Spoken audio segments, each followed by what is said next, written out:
Good morning everyone, today we're going to be talking about all the different campaigns which are kicking in right after this maintenance, as well as a new Augment capsule. But before we jump into all of that, if you're new to the channel, I upload NGS content daily, so if you do play this game, I would really appreciate a subscribe, as it really helps out the channel. Anyway, without further ado, let's begin the video.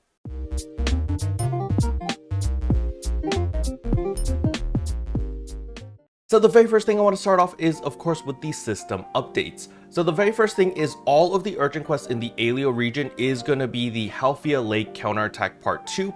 However, all of the mobs there have been changed to level 90 and the loot table has been updated a little bit. So it might be worth taking a look at this urgent quest and running it whenever it comes up. Now the next thing I want to go over is of course the new Augment capsule, and that will be the new Gladia soul. So in order to make one of these, we are going to need to go to the item lab to the exchange enhancement materials menu and take a look at what it costs. So I will be covering this in tomorrow's video as the servers are not live at the time of this recording.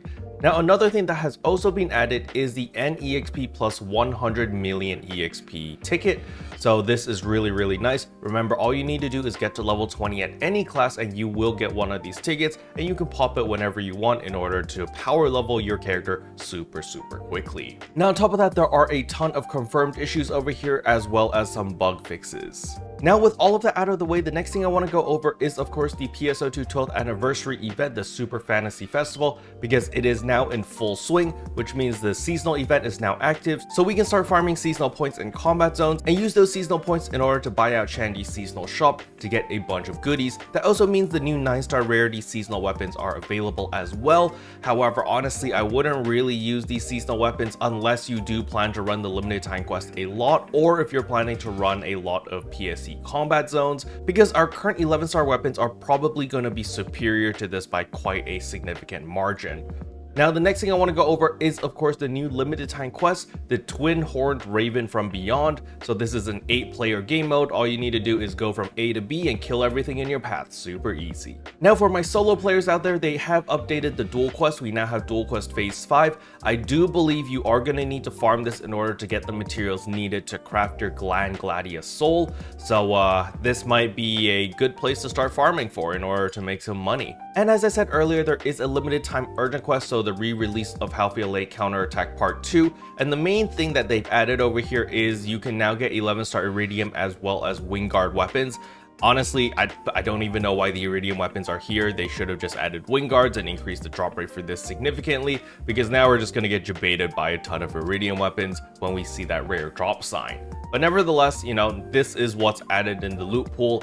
And I don't know if they've added maybe Gladia Soul, maybe like the full-on Gladia Soul might also drop. We're gonna need to wait and see when the servers go up. Now, since it is the 12th year anniversary, we do have the limited time special scratch, Super Fantasy Festival special scratch, where as we can see, you can get a ton of really nice goodies. I highly recommend people to participate, do all the different limited time tasks, as well as farm a bunch of seasonal points and buy out all the tickets. I believe throughout the entirety of the event, you'll be able to buy 80 to 120 of these special scratch tickets from Shandy alone, so just the seasonal shop. So definitely don't miss out on that, because there are a ton of really nice cosmetic items and weapon camos in this scratch. And last but not least is of course the AC Scratch Summer Skies Seaside 2024. So we can get some speedos, we can get some pretty good swimwear over here. So this is just a summer theme, really nice. I think the Motion Dash Ghost EX is going to be pretty popular, especially for Ghostly Yosha. I think Yosha should definitely rock this, as it does fit his whole VTuber theme. However, swimwear is not the only thing available in this scratch. As we can see, there are a ton of different tattoos, including full body tattoos as well, and there's also some sandals and some shoes which look pretty nice. Special thanks to all the members for supporting the channel. It really means a lot to me. Thank you again. But yeah, that's all I wanted to cover in today's video. Hopefully you guys found it helpful. If you did, I would appreciate a like and a subscribe, and I'll see you guys in tomorrow's video. Bye.